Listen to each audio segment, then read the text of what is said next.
90 రోజుల కోర్సు పూర్తి చేస్తే చాలు 100% ప్లేస్మెంట్ సపోర్ట్ తో సాఫ్ట్వేర్ జాబ్ మీ సొంతం. వెంటనే కోడ్ జ్ఞాన్ డెస్టినేషన్ ని సంప్రదించండి. ఏపీసీఆర్డీఏ రెండు కీలకమైనటువంటి ప్రాజెక్టులకు సంబంధించిన టెండర్స్ ని ఫ్లోట్ చేసింది. ఇప్పటివరకు ఆంధ్రప్రదేశ్ ప్రజలే కాదు, దేశంలో ఉన్నటువంటి అనేక మంది అమరావతి నిర్మాణానికి సంబంధించినటువంటి కీలకమైన ప్రాజెక్టుల టెండర్స్ ఇంకా రాలేదు అని ఎదురు చూస్తున్నటువంటి పరిస్థితి ఉంది.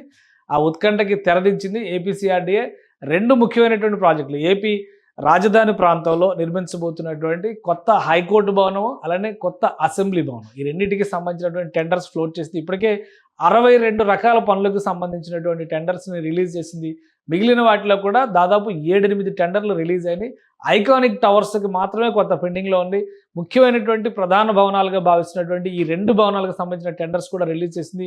ఏ విధంగా ఉండబోతున్నాయి, దీనికి సంబంధించినటువంటి డీటెయిల్స్ ఒకసారి పరిశీలించేటువంటి ప్రయత్నం చేద్దాం. ఆంధ్రప్రదేశ్ ప్రభుత్వం గతంలోనే డిజైన్ చేసింది. ప్రత్యేకమైనటువంటి ఫోకస్తో అమరావతికి వచ్చేటువంటి ప్రతి ఒక్కరికి ఒక అద్భుతమైన అనుభూతి ఇవ్వాలి. అలానే ఇండియాలో ఉన్నటువంటి కోర్టు కాంప్లెక్స్లకి భిన్నమైనటువంటి డిఫరెంట్ స్ట్రక్చర్ని, మోస్ట్ అడ్వాన్స్డ్ స్ట్రక్చర్ని నిర్మించాలని అమరావతి ప్రాంతంలో భావించింది. అందుకు అనుగుణంగానే కొన్ని డిజైన్లను రూపొందింది. ఇది ఆంధ్రప్రదేశ్ అసెంబ్లీకి సంబంధించినటువంటి స్ట్రక్చరు, ఇది ఆంధ్రప్రదేశ్ హైకోర్టుకు సంబంధించినటువంటి నిర్మాణం.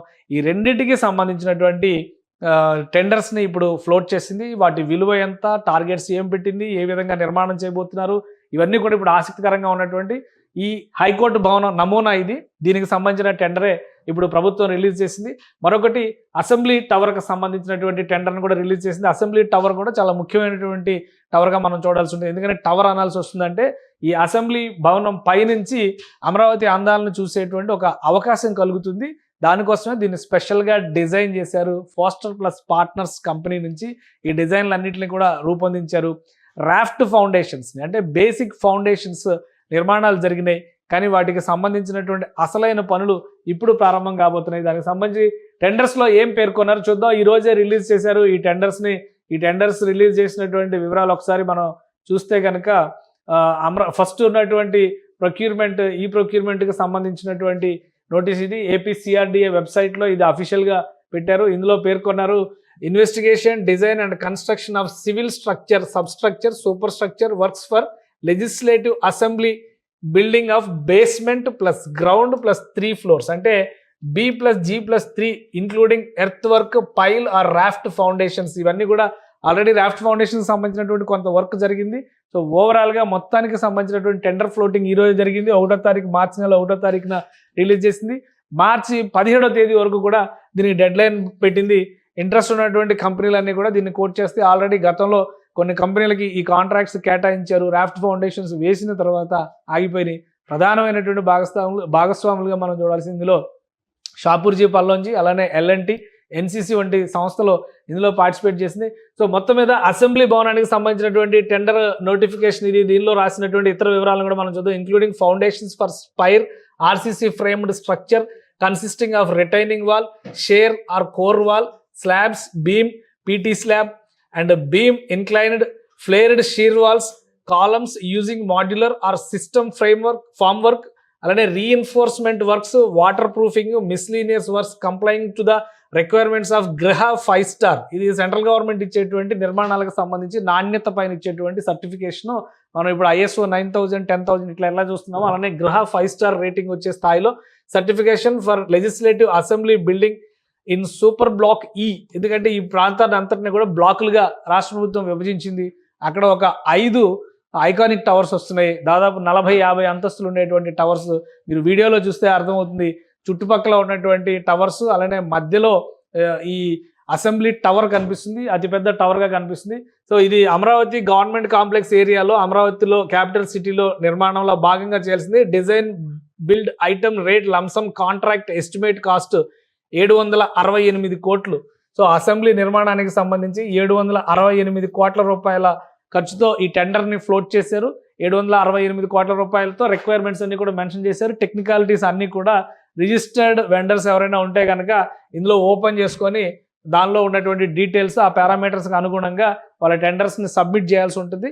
సో దానిపైన 17వ తేదీ డెడ్ లైన్ పెట్టారు కాబట్టి దాని ప్రకారం కేంద్ర CRDA నిర్ణయం తీసుకుంటుంది. రాష్ట్ర ప్రభుత్వం అన్ని అవకాశాలని, అన్ని నిర్ణయాలని కూడా CRDAకే అప్పగించింది. సో ఇది అసెంబ్లీ భవనానికి సంబంధించినటువంటి టెండరు 768 కోట్ల రూపాయలతో ఈ టెండర్ని ఫ్లోట్ చేశారు. ఇక హైకోర్టుకు సంబంధించినటువంటి నిర్మాణం, హైకోర్టుకు సంబంధించినటువంటి టెండర్ ఏ విధంగా ఉందో ఒకసారి చూద్దాం. ఇది కూడా ఈ రోజే రిలీజ్ అయింది. కీలకమైనటువంటి, అంటే అమరావతి ప్రాంతంలో ఐకానిక్ స్ట్రక్చర్స్లో నంబర్ 1, నంబర్ 2గా చెప్పుకునేవి అసెంబ్లీ భవనం, రెండవది హైకోర్టు భవనం, ఆ తర్వాత iconic towers.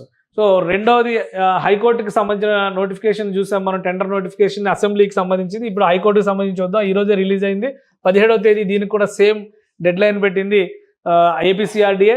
Design and construction of civil structure, sub structure and super structure works for AP high court building of basement plus ground plus 7 floors BG7. ఈ కాంబినేషన్లో కడుతున్నారు. బేస్మెంట్ ఫ్లోర్ ఒకటి ఉంటుంది, గ్రౌండ్ ఫ్లోర్ ఒకటి ఉంటుంది, ప్లస్ 7 floors కడతారు. Including earth work, pile, raft foundation, RCC framed structure consisting of retaining wall, shear or core wall, slabs, beam, PT slab, beam and ridge beams, inclined columns using modular system or framework, reinforcement works, waterproofing and other miscellaneous works complying to the requirements of Graha 5-star rating. ఇది కూడా Graha 5-star rating certification తగ్గట్టుగా పనిచేయాల్సినటువంటి project ఇది high court building in super block F. ఇందాకదేమో super block E లో ఉంది, ఇదేమో super block F లో ఉంది. మొత్తం ఆ భాగాలన్నింటినీ కూడా అలా డివిజన్ చేసింది రాష్ట్ర ప్రభుత్వం. అలానే ప్లానర్స్ ఎవరైతే ఫోస్టర్ ప్లస్ పార్ట్నర్స్ ఈ డిజైన్స్ ఇచ్చారో వాళ్ళు ఇచ్చినటువంటి డిజైన్స్ దాని ప్రకారం ఆ డివిజన్ జరిగింది. Government court complex Amaravati capital సిటీలో ఉంది. దీని ఎస్టిమేటెడ్ కాస్ట్ వచ్చేసి 1048 కోట్ల రూపాయలు. సో ఇది హైకోర్టు బిల్డింగ్కే ఎక్కువ ఎక్స్పెండిచర్ అవుతున్నట్టుగా మనం చూడాల్సి ఉంటుంది. 1048 కోట్ల రూపాయలని హైకోర్టు బిల్డింగ్ కోసం వెచ్చిస్తోంది రాష్ట్ర ప్రభుత్వం. ఇక 768 కోట్ల రూపాయలని అసెంబ్లీ బిల్డింగ్ కోసం కేటాయిస్తుంది. మొత్తం మీద 1800 కోట్ల రూపాయలు విలువైనటువంటి కీలకమైనటువంటి టెండర్స్ ఇవి. ఈ నిర్మాణాలు పూర్తయితే అమరావతి ప్రాంతంలో ఒక ఐకానిక్ స్ట్రక్చర్, ఎందుకంటే అసెంబ్లీ టవర్ని అసెంబ్లీ సెషన్స్ జరగనటువంటి సందర్భంలో దాన్ని వాచ్ టవర్ కింద మార్చేటువంటి ప్రణాళిక, టూరిజం ప్రాజెక్ట్ లాగా కూడా ఇది పనిచేస్తుంది. ఆ పైకి ఎక్కితే అమరావతి అందాలతో పాటు అటు కృష్ణమ్మ అందాలు, ఇటు విజయవాడ సిటీ వరకు మొత్తం ఆ చుట్టుపక్కల ప్రాంతాల్లో ఉండేటువంటి అన్ని కనబడే విధంగా దాన్ని డిజైన్ చేశారు. ఇక హైకోర్టు బిల్డింగ్ కంప్లీట్గా గ్రీన్ అండ్ బ్లూ టెక్నాలజీ చేసింది, న్యాచురల్ వెంటిలేషన్తో డిజైన్ చేసింది.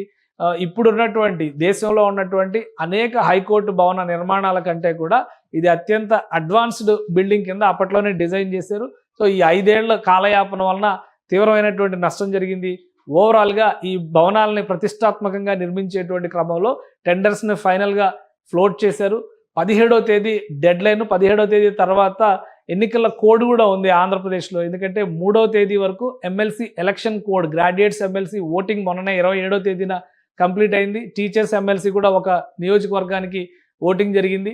ఇప్పుడు ఎమ్మెల్యే కోటాలో శాసన మండలి సభ్యుల ఎన్నికకు సంబంధించినటువంటి నోటిఫికేషన్ కూడా రిలీజ్ అవుతున్నటువంటి పరిస్థితి ఉంది. 20వ తేదీ వరకు ఈ ప్రాసెస్సే ఉంటుంది. కాబట్టి ఫ్లోటింగ్ చేసినటువంటి టెండర్స్ 17వ తేదీతో క్లోజ్ అయితే కనుక మ్యాక్సిమం వారం రోజుల్లో, అంటే 25వ తారీఖు లోపు 10 రోజుల్లోనే దీనికి సంబంధించినటువంటి ఎవరిని వెండర్గా సెలెక్ట్ చేస్తారో, కాంట్రాక్టర్ ఎవరనేటువంటి క్లారిటీ వస్తుంది.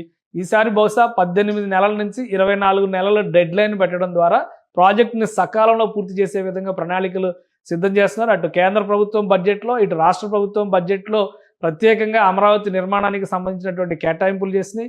వివిధ ఆర్థిక రంగ సంస్థలు, బ్యాంకుల నుంచి కూడా లోన్ కన్సెంట్ లెటర్స్ ఇప్పటికే CRDAకి అందినాయి. ఏపీ అమరావతి డెవలప్మెంట్ కార్పొరేషన్కి అందినాయి. కాబట్టి నిధుల కొరత ఉండేటువంటి అవకాశమే లేదు. యుద్ధ ప్రాతిపదికన 2 ఏళ్లలో ఈ ప్రాజెక్టులు పూర్తి చేసే విధంగా ఏపీ సర్కార్ ప్రణాళికలను సిద్ధం చేసినట్లే అర్థం చేసుకోవచ్చు. సో దాదాపుగా అమరావతి ప్రాంతంలో మొదటి ఫేజ్ అమరావతి డెవలప్మెంట్కి సంబంధించి చెప్పినటువంటి దాదాపుగా అన్ని పనులకి టెండర్స్ రిలీజ్ చేసినట్లు అవుతుంది. మొత్తం మొన్న మధ్య 62 టెండర్లు రిలీజ్ చేశారు. ఇప్పుడు మరొక 7-8 టెండర్లు కంప్లీట్ అయినాయి. ఇంకా పెండింగ్ ఉన్నవి అత్యల్పంగానే మాత్రమే ఉన్నాయి. సో మొత్తం పనులు కంప్లీట్ చేయడానికి ఒక ప్రణాళికాబద్ధంగా ఏపీ సర్కార్, ఏపీ CRDA ముందడుగు వేస్తున్నటువంటి సంకేతాలు స్పష్టంగా కనిపిస్తున్నాయి. సుమన్ టీవీలో మీ పర్సనల్ అండ్ బిజినెస్ ప్రమోషన్స్ కోసం కింది నెంబర్కి కాంటాక్ట్ చేయండి.